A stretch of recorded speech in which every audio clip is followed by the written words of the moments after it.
we going? We're going. We're on? Okay. Hi, I'm Lou McGovern, and in today's lesson with Lou, we're going to talk about the kettlebell overhead press.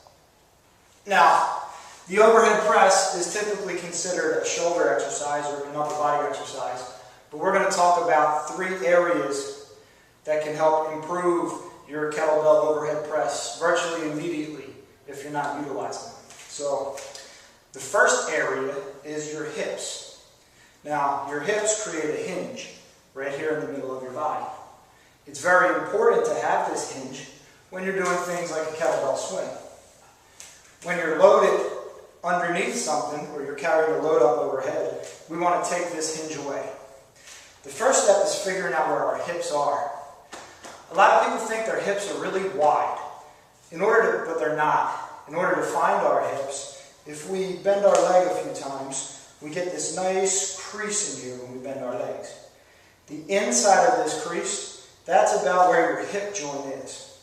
So your hip joints are really close together. They're like a fist and a half width apart. They're not out here, they're in here. If you keep your fingers on your hip joints, you can feel them move when you spin your thigh bones in and make your knees point at one another, or out and make them point at either wall. When we spin them out, we take that hinge away. We no longer have a hinge in the middle. Now we're nice and solid so we can be supported underneath a load. Using this little spin is going to immediately improve your overhead press because it's going to give you more control and make you more stable. It really helps if you have the foot, ankle, and hip mobility to make it happen. If you don't, give me a call, we'll work that out. So that's step 1, is hips open up by spinning your thighs and having your knees point out at either wall. Step number 2 happens here in the middle of your chest. If I collapse and round in the middle of my chest, this kettlebell is going to feel very heavy. Put it here in the rack, collapse and round. If I try to press from here, with my head sticking out forward, it feels really heavy.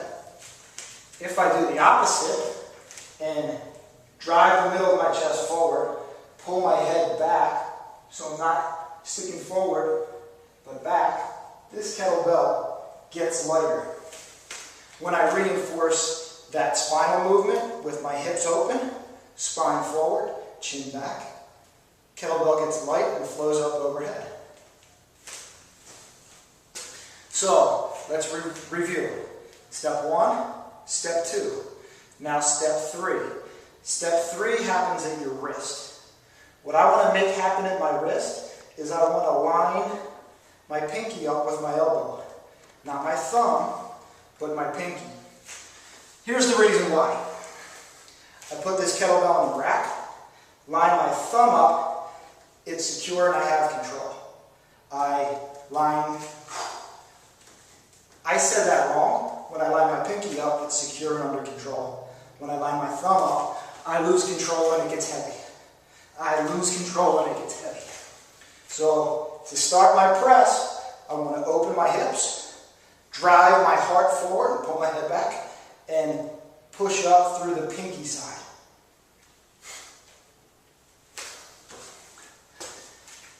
That may change when I get halfway through my press. Here I may change my wrist slightly